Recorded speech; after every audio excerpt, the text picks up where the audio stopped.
C Joseph Vijay எனும் நான்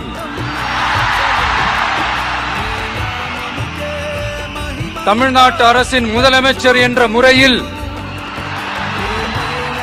எனது கவனத்திற்குள்ளாவதும் தெரிய வருவதுமான எந்த பொருளையும் முதலமைச்சரின் கடமைகளை உரியவாறு நிறைவேற்ற தேவையான அளவுக்கன்றி ஒருவரிடமோ பலரிடமோ நேர்முகமாகவோ மறைமுகமாகவோ அறிவிக்கவோ